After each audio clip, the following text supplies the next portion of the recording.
Je propose de passer la parole à mon collègue Olivier Morel qui va vous présenter comment, avec la solution UDoc Circulation, on peut automatiser et simplifier la gestion des contrats. Voilà Olivier, à toi. Ok, merci beaucoup Marion pour l'introduction. Et en effet, aujourd'hui, ce que l'on va voir du coup, c'est les solutions du groupe UDoc, du groupe T2I, donc la solution UDoc adaptée au traitement des contrats. Donc, avant de commencer, quand même un petit mot sur groupe T2I. Donc, groupe T2I, ça fait 35 ans qu'on travaille dans l'univers de l'édition et de l'intégration de logiciels avec une partie importante sur l'activité dématérialisation. Donc, dématérialisation, c'est tout ce qui va toucher à la gestion et à la vie des documents. Quelques métriques, on est 200 collaborateurs à travailler pour groupe T2I. Donc, globalement, on est répartis entre la France et la Suisse. Aujourd'hui, il y a plus de 250 000 utilisateurs des solutions du groupe. On réalise un chiffre d'affaires de 30 millions d'euros. Et un chiffre très important, c'est la part qu'on réinvestit du coup en R&D. On a plus de 20% de notre chiffre d'affaires qui est réinvesti en recherche et développement pour faire progresser nos solutions chaque année.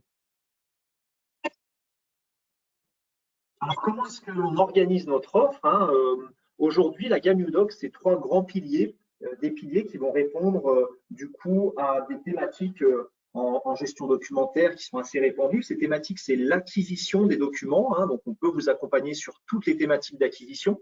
Ensuite, c'est tout ce qui va être gestion du cycle de vie d'un document, donc de son stockage dans un endroit et dans un espace sécurisé à son cycle de vie jusqu'à sa destruction. Et puis enfin, on va avoir une autre brique logicielle qui va aider à la circulation des documents, au travail collaboratif en globalité. Et pour la gestion des contrats, selon le type de contrat sur lequel on va travailler, on va utiliser ces briques-là qui sont modulaires. Donc, par exemple, dans le cas où on est producteur du contrat, où c'est nous qui rédigeons le contrat, on va utiliser la brique UDoc Gestion et la brique UDoc Circulation. Si on reçoit un contrat, parce que c'est par exemple notre client ou notre fournisseur qui nous envoie un contrat, on va plutôt utiliser la brique de acquisition et de gestion de ce contrat-là. Un point qui nous paraît important par rapport à la gestion des contrats, en tout cas c'est notre retour d'expérience, c'est la gestion des échéances de contrat. On a certains clients pour lesquels c'est très important d'être capable de piloter finement cette gestion d'échéance. Et donc, on verra aussi que UDoc Circulation et UDoc Gestion peut nous aider dans une gestion fine de ces échéances avec des systèmes d'alerte pour ne pas dépasser les délais d'échéance et les préavis. Voilà, donc ce que je vous propose maintenant, c'est qu'on rentre dans le vif du sujet. On va vous montrer comment fonctionne la solution UDoc. On a choisi du coup un scénario par rapport à ce webinaire-là, un scénario où en fait on va venir créer du coup un contrat, on va le faire circuler et tout ça va vous être expliqué dans le webinaire qui suit.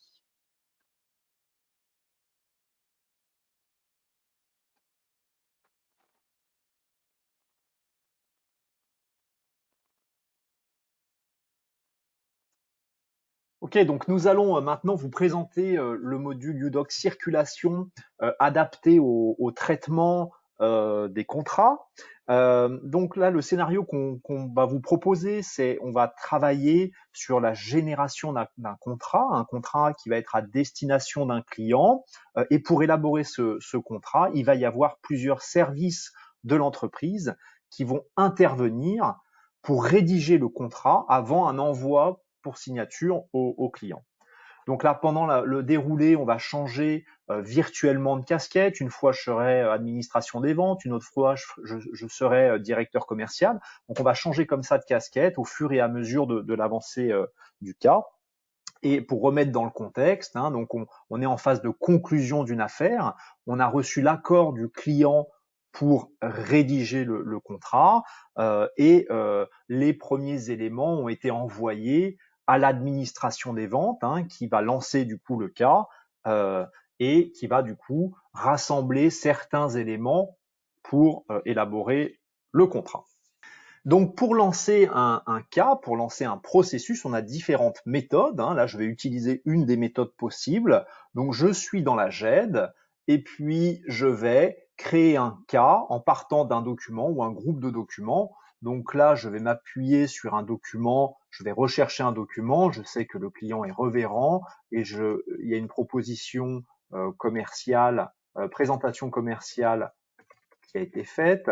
Donc je tape présentation commerciale reverrant, voilà, je retrouve un document et je décide d'instancier mon workflow par ce biais-là. Donc je peux visualiser le document et je vais du coup lancer le processus en l'ajoutant dans un cas. Donc, dans cette base-là, j'ai différents processus qui existent et j'en ai d'ailleurs plusieurs qui existent pour la thématique des contrats. Donc, je vais sélectionner celui qui m'intéresse, c'est l'élaboration du contrat client ici. Donc, je sélectionne l'élaboration du contrat client et automatiquement, je crée mon processus par ce biais-là. J'aurais pu sinon le créer manuellement ou j'aurais pu le créer parce que ma solution est connectée avec un logiciel métier. Voilà, on pourrait partir dans l'hypothèse de le devis a été accepté dans le logiciel métier et automatiquement ça a du coup instancié ce processus. Donc une fois ce processus instancié, on voit qu'on a hérité du coup d'un certain nombre d'étapes. Pour créer un contrat client, je vais avoir différentes étapes. La validation par la direction commerciale, la validation ensuite par le département juridique et la validation par la direction générale avec ensuite un envoi en signature. Donc ça, c'est un exemple qui est proposé. Vous pouvez très bien multiplier les étapes ou au contraire réduire le nombre d'étapes. Donc on retrouve le document ici dans la partie supérieure et on voit qu'on a une grille sur la partie droite de l'écran qui va nous permettre de qualifier du coup et de donner des informations, encore une fois, pour avancer dans l'élaboration de ce contrat. Donc là, je vais juste préciser dans la description que c'est le contrat client reverrant, contrat client reverrant. Voilà. Le responsable de ces circuits, c'est un utilisateur qui va pouvoir superviser toutes les rédactions de contrats clients en cours dans l'entreprise.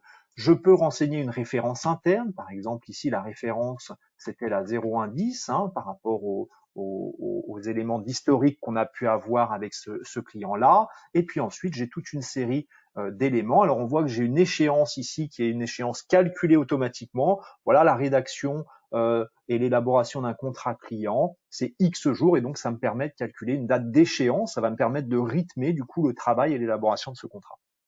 Après, je peux avoir d'autres notions de complétude, de confidentialité, d'importance, d'urgence. On va partir du principe que ça, c'est un dossier qui est particulièrement important, donc on va pouvoir du coup le qualifier. Donc toutes ces informations que vous voyez là, c'est des informations qui seront communes, quel que soit les processus. Et ensuite, on a une information, enfin, on a ici une série de possibilités qu'on appelle les données personnalisées. Vous aurez la main vous-même pour créer vos données personnalisées en fonction de vos processus.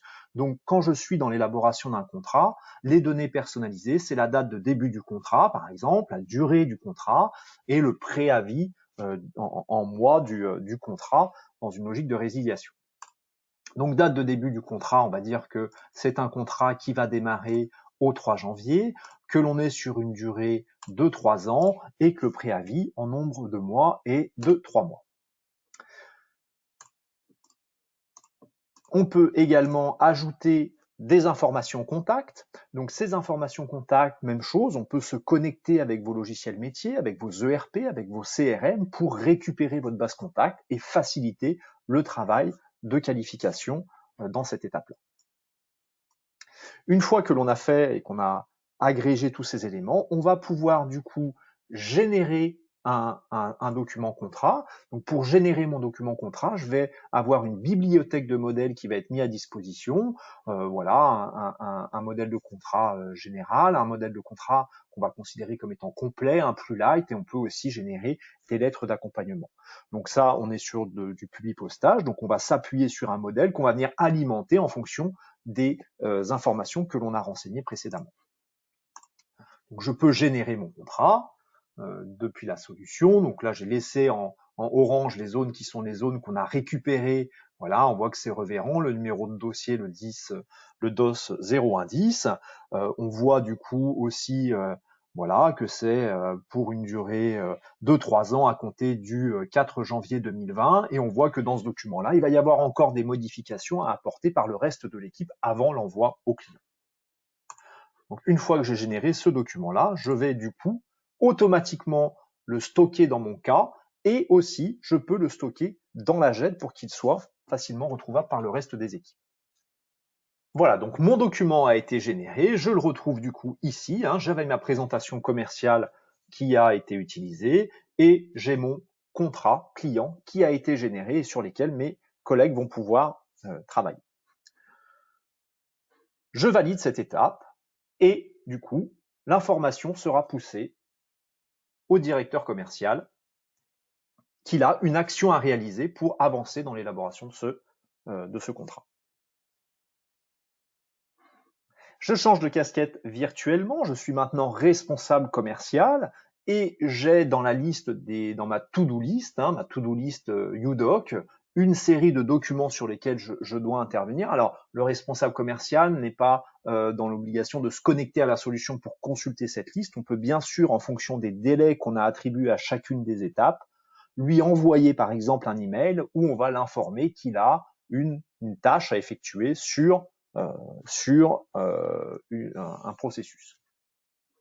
Donc, je retrouve ici mon client Reverron et la rédaction de ce contrat-là avec les documents qui ont été ajoutés par l'administration des ventes. Vous voyez aussi au passage qu'on a différents modes d'affichage possibles, soit celui où on va avoir un mode vignette, soit un mode liste comme j'étais tout à l'heure.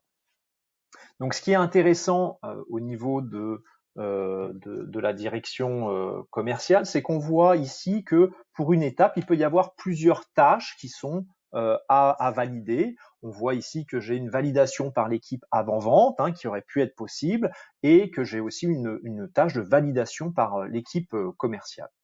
Donc, on a insisté sur la souplesse de la solution. Pour illustrer cette souplesse, on voit que très facilement, on peut ajouter une tâche si nécessaire. Et dans la même logique, on peut aussi supprimer une tâche. On va partir du principe que cette tâche de validation par l'équipe avant-vente n'est pas nécessaire, que la direction commerciale connaît suffisamment le dossier. Donc, on va la supprimer en cliquant tout simplement sur la petite poubelle. Voilà. Ensuite, dans le scénario, le responsable commercial a des modifications à faire sur le contrat. Il va donc modifier le document directement depuis la circulation et il prendra connaissance du coup aussi de la forme globale du document. Donc on va ouvrir du coup le document, on peut le balayer et ici dans le document modèle, on a une mise en surbrillance à compléter par le commercial ou responsable commercial pour préciser par exemple les solutions concernées ou les produits vendus. Donc là, on va parler de UDoc circulation et UDoc gestion. Vous avez compris l'idée, l'objectif est de montrer que l'on peut personnaliser du coup directement le document depuis la solution. On va enregistrer du coup nos modifications. Et le directeur commercial va du coup pouvoir valider son étape et le contrat va suivre sa vie et aller jusqu'à la validation au département juridique. Je change de casquette à nouveau. Je suis maintenant du coup un membre de l'équipe direction juridique et on voit du coup que notre contrat Reverrand ici est en phase de validation par le département juridique. Donc on avance dans le processus qui était le processus prévu, avec une tâche du coup à réaliser. Donc là, par rapport à ce document-là, ils vont pouvoir encore une fois prendre connaissance du document. Voilà.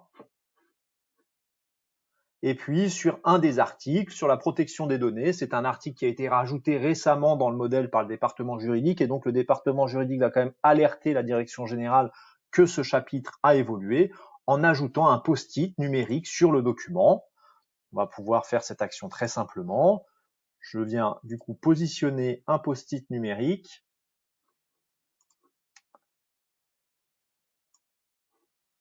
Voilà, en disant chapitre ajouté récemment.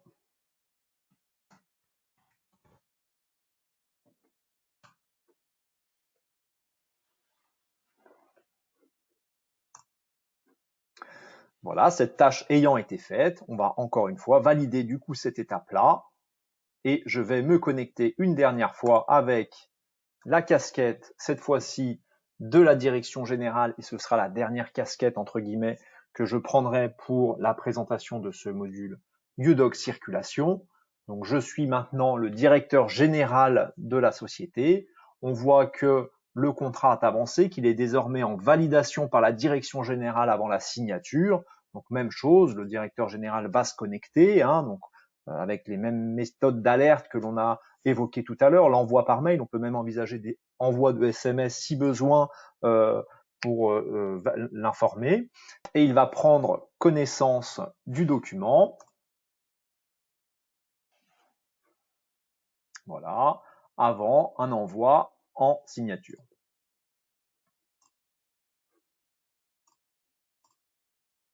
Donc là, on renseigne le nom du client. On aurait pu hériter et alimenter automatiquement la signature par les éléments qu'on a renseignés précédemment. Et il aurait été cohérent d'ailleurs d'ajouter des signataires sur ce contrat pour que toutes les parties puissent le signer. Là, c'est plus pour vous montrer du coup les capacités de la solution.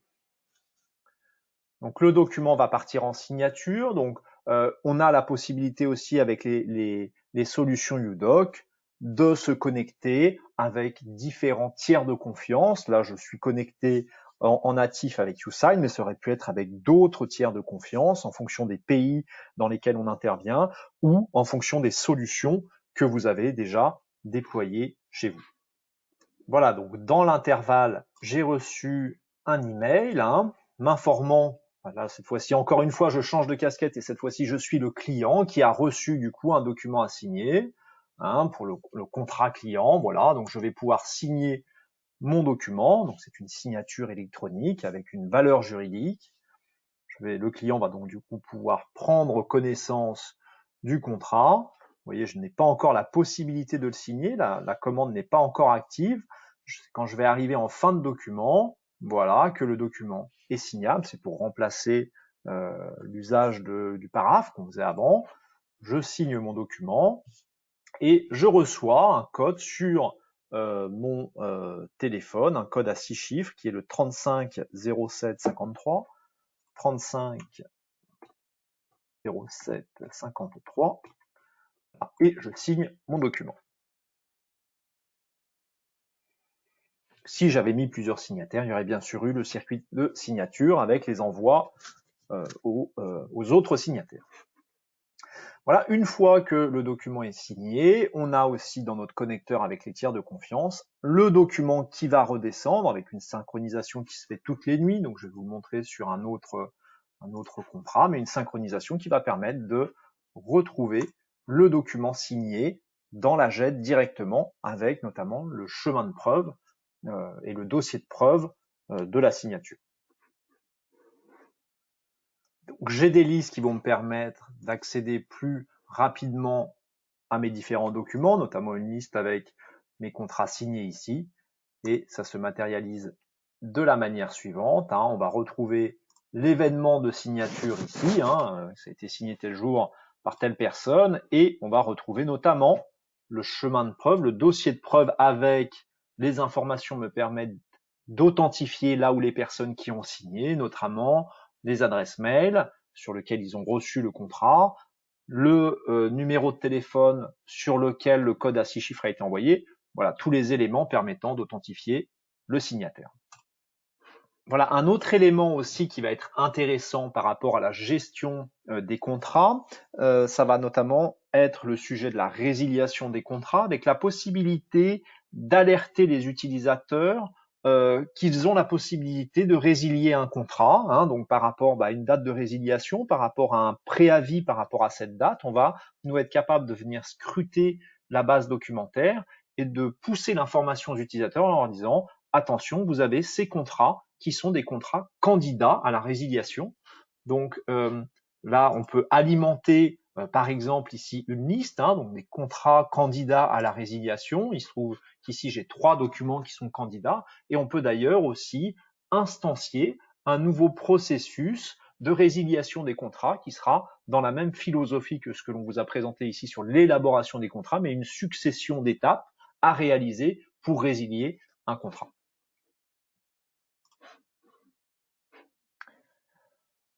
Enfin, dernière possibilité intéressante, on a vu comment est-ce que l'on pouvait du coup créer des étapes, comment est-ce qu'on pouvait valider ou refuser certaines étapes. Et on a aussi un module qui va être un module de supervision, hein, donc un superviseur, ça va par exemple être un directeur d'activité qui va, dans l'exemple dans lequel on était, le directeur commercial peut superviser toutes les élaborations de contrats qui sont en cours par un écran qui ressemble à l'écran de traitement des cas, et il va pouvoir du coup suivre l'avancée, il aura toujours l'information de l'étape, sur quel contrat on travaille, et une chose aussi intéressante, il aura la possibilité de constater a posteriori toutes les actions qui auront été faites sur un contrat de sa création jusqu'à l'étape actuelle. Donc c'est un moteur de traçabilité d'événements, et là par exemple sur le cas que j'ai sélectionné, on va retrouver du coup toutes les dates, toutes les heures, toutes les actions qui ont été faites et par quel utilisateur ça a été fait. Voilà, j'en ai terminé pour la présentation de ce processus d'élaboration et de création d'un contrat. L'idée à retenir, c'est que ce module UDoc Circulation est très souple, très simple à prendre en main, et vous pouvez avec UDoc Circulation traiter des contrats comme on l'a vu, mais vous pouvez aussi traiter finalement tout type d'autres processus documentaires au sein de votre entreprise ou de votre organisation.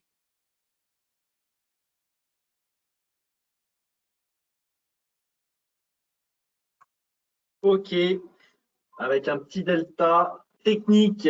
Donc, on vous a présenté du coup la gamme UDoc adaptée à la gestion des contrats. Donc, à retenir, je pense que vous l'avez compris, mais l'objectif, c'est vraiment de faciliter le travail à plusieurs quand on est dans l'élaboration d'un contrat. Ça fait vraiment partie des enjeux, hein, de pouvoir sécuriser les processus, de pouvoir aussi mettre du rythme quand on est dans ces processus où il y a plusieurs intervenants. Donc ça, c'est un point qui est important. Un point aussi qui nous a été remonté par nos clients, qui est vraiment un point très important, c'est sur la gestion des échéances de ces contrats-là. On a certains clients qui travaillent notamment dans la grande distribution avec un très grand nombre de fournisseurs, et il faut être capable de suivre de manière très fine les échéances de contrats. Avant d'avoir le module UDoc, ils étaient obligés de gérer leurs contrats papier avec des post-it, etc., puis avec le risque d'oublier. Donc ça a été un gain en termes d'efficacité et de sécurité dans ces organisations qui a été quand même conséquent. Et puis, on a vraiment pensé, nous, l'outil UDoc Circulation, de manière à ce que ce soit facile pour vous de le prendre en main, d'adapter vos processus. Et un mot à retenir qui est, en tout cas, qui touche à la flexibilité, la souplesse de la solution.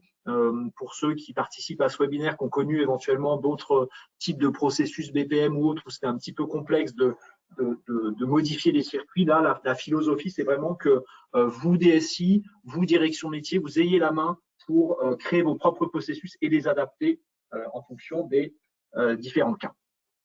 Voilà, donc on a déjà eu des questions pendant la présentation, donc on va prendre les questions. Je vous demande juste une petite seconde, le temps que j'agrandisse mon écran de traitement des questions.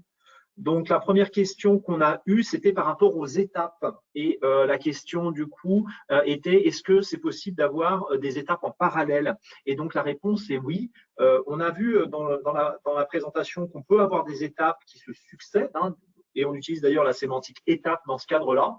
Et quand on veut, au sein d'une même étape, avoir plusieurs actions qui peuvent être menées en parallèle, dans ce cas-là, on va utiliser, on a utilisé la notion de tâche chez nous. Donc, une étape est constituée de une ou plusieurs tâches, et chacune de ces tâches, va être attribuée à un groupe de personnes ou à une personne identifiée. Ensuite, on a une autre question qui vient qui est en lien avec un de nos partenaires ERP, qui est Prem Habitat.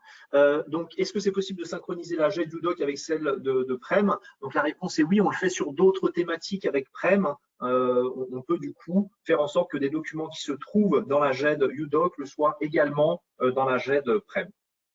Ensuite, en effet, en fin de présentation, on vous a montré un exemple de signature où nous, on était connectés avec YouSign. On peut se connecter avec d'autres tiers de confiance. Hein, c'est la question que pose notamment Anthony. Donc oui, on peut se connecter avec YouSign. On peut se connecter avec d'autres tiers de confiance. Des tiers de confiance, vous travaillez peut-être avec d'autres. Ils sont nombreux, je ne vais pas tous les citer, mais vous travaillez peut-être avec d'autres. Et nous, on a une boîte qui permet du coup ces connexions avec d'autres tiers de confiance. Une autre question d'Anthony sur la partie valeur probante. Donc, en effet, la valeur probante d'un document, la signature fait partie des éléments technologiques nécessaires à la valeur probante. Alors, on a beaucoup travaillé sur ces thématiques-là. On a toute une série, nous, de mécanismes qui vont vous permettre d'aller vers de la valeur probante de documents. Et c'est un sujet qui est assez vaste, donc je vous propose qu'on en reparle ensemble éventuellement, peut-être hors conférence, parce que c'est un sujet vraiment à part entière. On a mené ces travaux-là avec des cabinets de conseil comme PwC par exemple, et on a beaucoup de choses à dire sur le sujet. Donc, la réponse est plutôt oui sur la signature certifiée avec un tiers de confiance à valeur probante. Mais encore une fois, c'est un sujet qu'il faut voir dans sa globalité, qui touche aussi à la sécurisation d'accès aux documents, qui va toucher aussi à la traçabilité, aux infrastructures, etc., etc. Donc, à votre dispo pour en reparler. Voilà, peut-on donc joindre. Donc oui, c'est aussi possible de joindre des annexes au contrat qui seraient déjà présents dans la GED. Donc ça, en effet, c'est possible de le faire. Et vous l'avez compris, le module de UDoc Circulation qui permet du coup de suivre les différentes étapes et adossé à la GED. Hein, donc on peut avoir accès du coup à des documents. Dans le scénario qu'on vous a présenté, à un moment, on allait récupérer une proposition commerciale et bien on peut le faire avec d'autres natures de documents. Et dans la recherche des documents, on avait fait un autre webinaire qui portait plus sur l'aspect GED. On a des solutions très efficaces de recherche de ces documents. Voilà. Ensuite, est-ce que la solution du coup est disponible en SaaS, hein? Donc oui, la solution est disponible en SaaS. Alors derrière le SaaS peut se cacher plusieurs questions. Donc déjà, c'est une application qui est full web. Hein, je pense que ça, vous l'avez vu. Donc bon, on est tous dans une période où le télétravail est important. On n'est pas forcément dans nos lieux de travail. Donc c'est vrai que le fait que la solution soit en full web, c'est facile du coup pour les utilisateurs d'y avoir accès puisqu'il n'y a rien à installer sur les postes. Et après, en termes de commercialisation, on peut en effet vous la proposer en SaaS, hein, c'est-à-dire sous la forme entre guillemets d'une location. On peut vous proposer aussi l'hébergement de la solution hein, pour que vous soyez complètement dédouané de ces thématiques-là. Et voilà, et sachez aussi qu'on commercialise nos solutions en on-prem si c'est votre souhait. Voilà. Alors, que se passe-t-il quand un contrat fournisseur arrive à échéance? Oui, donc quand un contrat fournisseur arrive à échéance, il y a différentes possibilités, mais dans tous les cas, ce que nous, on a déjà mis en place, c'est qu'un contrat qui arrivait à échéance, eh bien, on venait déclencher à nouveau un processus de traitement de ce contrat-là. Donc là, moi, je vous ai montré un processus qui permettait d'élaborer le contrat. Eh bien, on pourrait très bien avoir un processus adapté à la thématique de « j'ai un contrat qui arrive à échéance et donc je vais vouloir traiter ce cas-là en disant, bah voilà, est-ce que je fais par exemple une étude en interne? Est-ce que ce fournisseur, je décide de renouveler ou est-ce que je décide d'interrompre? Et donc, on va pouvoir du coup à nouveau enclencher un cas automatiquement sur cette échéance. Je vais encore prendre une question, puis après, on vous recontactera par rapport à ce qui est encore en cours parce que je n'aurai pas le temps de toutes les traiter. Voilà, après, dernière petite question, est-ce que l'on peut connecter la solution UDoc avec notre ERP ou notre CRM? Donc oui, en effet, c'est possible de le connecter. Alors, la connexion peut être à différents niveaux. Quand je suis dans UDoc Gestion, à savoir la GED, eh bien, je peux récupérer tous les documents qui sont générés par votre ERP, les déposer dans la GED. Je peux faire en sorte que les documents présents dans la GED soient consultables depuis l'ERP et je peux instancier, c'est-à-dire démarrer un processus suite à une action métier. vous générez un contrat depuis votre logiciel métier, automatiquement le document se dépose dans la GED et je démarre un processus de validation. Et aussi, on a la possibilité à chaque fois que vous passez une étape dans UDoc Circulation, on va être capable de venir faire remonter l'information au logiciel métier. Voilà, j'ai essayé de traiter un maximum de questions, mais on va respecter le timing. On a dans tous les cas vos coordonnées et donc on ne manquera pas de vous recontacter par la suite. Merci beaucoup en tout cas pour votre participation et puis à très bientôt.